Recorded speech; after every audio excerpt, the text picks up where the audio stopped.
call to the member for North Sydney. Thank you. Thank you so much, Deputy Speaker.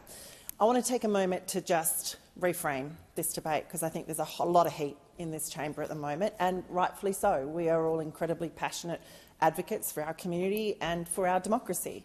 And I think there's not a single person in this building who doesn't believe that the reason this parliament operates at its best, when it's operating at its best, is because we come here presenting the opinions of hundreds of thousands of people now. The truth of the matter is every member in this chamber represents over 100,000 Australians.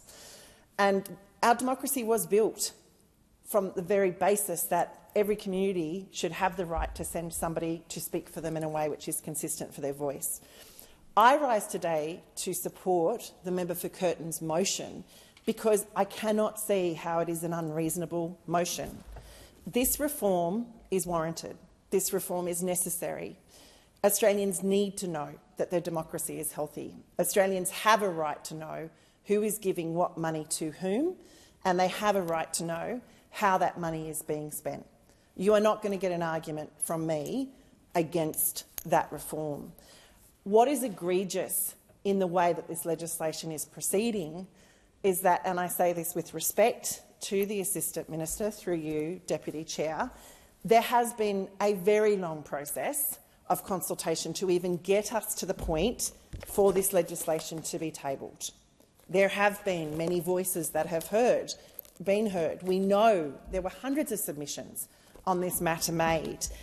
But the report that came from the Joint Standing Committee on Electoral Matters was incredibly high level, and there was a dissenting report. There were additional comments made to that report.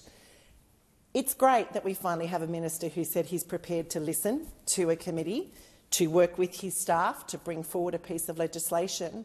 But why stop that transparency, that accountability, that reviewing process now? This is the bit that makes no sense to me.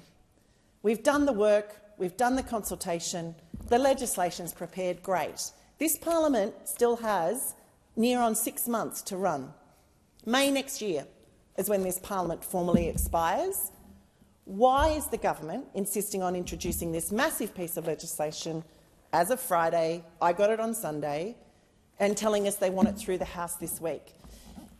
What I've come to learn in this place is that we do not do good policy when we seek to rush it.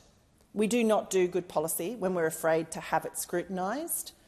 And the very first independent in my seat of North Sydney, actually, Ted Mack, was very clear when he said that it is true that the best policy comes when the opinions of many are weighed up against the opinions of few. Whether we want to believe it or not, or whether the government wants to accept it or not, at the moment, this is the opinions of a few. This is the opinions of the government in terms of how they've listened to the JSCAM report, how they've interpreted it and how they've turned it into legislation.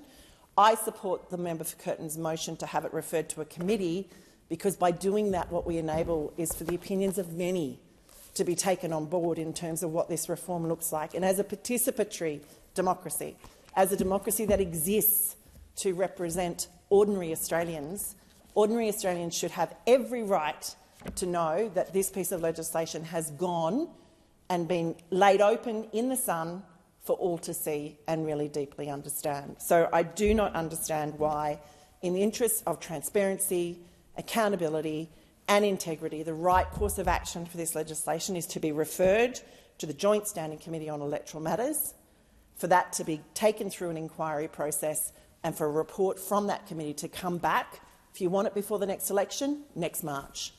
And that would give us ample time to still deal with this legislation before this parliamentary term ends. Thank you. Thank the